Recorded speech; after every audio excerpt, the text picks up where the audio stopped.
সিলেটে বৈরী আবহাওয়া বিরাজ করছে। সকালে বৃষ্টি না হলেও রাতের টানা বৃষ্টিপাতে বেড়েছে জনদুর্ভোগ। জলাবদ্ধতার কবলে থাকা বাসিন্দারা ভুগছেন পানিবাহিত বিভিন্ন রোগবালায়। বিস্তারিত জানাতে নগরীর চাঁদনী ঘাট থেকে যুক্ত হয়েছেন সহকর্মী রাকিবুল রাফি। সিলেটে রাফি, জানতে চাই, পানি দেখছি বৃদ্ধি পাচ্ছে বা পানি কত বিপদসীমার সেন্টিমিটার উপর দিয়ে প্রবাহিত হচ্ছে, আর সিলেটবাসীর জন্য কোনো স্বস্তির খবর রয়েছে কিনা? যেহেতু বৃষ্টিপাত নেই, কি বলছে আবহাওয়া অফিস?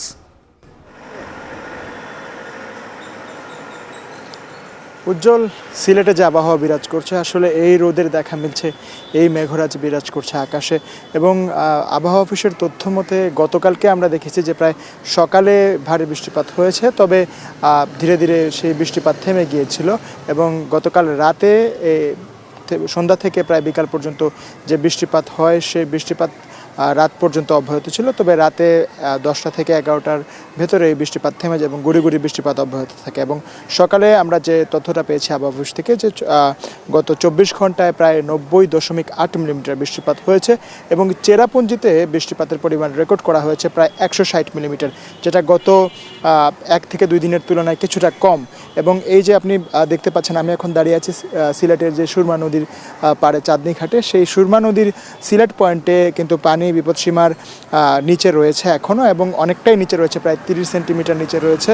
এবং একই সাথে সাথে এটাও জানিয়ে দিচ্ছি যে কুশিয়ারার 2টি পয়েন্ট, অমলশীত পয়েন্ট এবং ফেঞ্চুগঞ্জ পয়েন্টে 81 সেন্টিমিটার উপর দিয়ে প্রবাহিত হচ্ছে বিপদসীমার। এবং অমলশীত পয়েন্টে যে প্রথম দফার বন্যায় যেভাবে পানি উঠেছিল এবং বিপদসীমার উপরে রয়েছে, এখন পর্যন্ত বিপদসীমার উপরে রয়েছে। তবে স্বস্তির বিষয় হলো যে প্রায় 11 সেন্টিমিটার উপর দিয়ে বিপদসীমার উপর দিয়ে প্রবাহিত হচ্ছে। এবং যদি বৃষ্টিপাত উজানে না হয় এবং সিলেট নগরীতে বৃষ্টিপাত না হয়, তাহলে বলা যায় যে আসলে সেই বিপদসীমার উপর থেকে কিন্তু পানি নিচে নেমে আসবে। এবং কুশিয়ারার যে আশেপাশে এলাকাগুলো রয়েছে বা যে লাগোয়া পার্শ্ববর্তী উপজেলাগুলো রয়েছে, সেগুলোতে কিন্তু যে প্লাবিত যে এলাকাগুলো বা গ্রামগুলো রয়েছে, সেখান থেকেও ধরা যায় যে দুর্ভোগটা কমে আসবে। এবং সিলেটে গতকাল রাতে বৃষ্টিপাত হয়েছে এবং নগরীতে কিছু কিছু জায়গায় জলাবদ্ধতা তৈরি হয়েছে, যেমনটা সবসময় যতরপুর এলাকা, উপশহর এলাকা, মেন্দিবাগ এলাকায় হয়, জলাবদ্ধতা তৈরি হয়, সেখানেও হয়েছে রাতের দিকে। তবে ধীরে ধীরে সেটা কাটতে শুরু করেছে এবং সকালের দিকে আমরা দেখেছি যে প্রায় যে এলাকাগুলো জলাবদ্ধতা সৃষ্টি হয় সেটা কাটতে শুরু করেছে। তবে নগরীর যারা রয়েছেন জলাবদ্ধতা এলাকায়, সেই এলাকাগুলোতে কিন্তু দুর্ভোগ ধীরে ধীরে কমতে শুরু করেছে।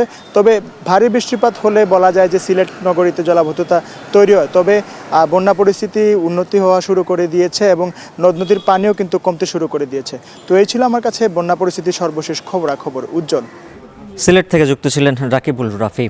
এদিকে টাঙ্গাইলে যমুনা, ঝিনাই ও ধলেশ্বরী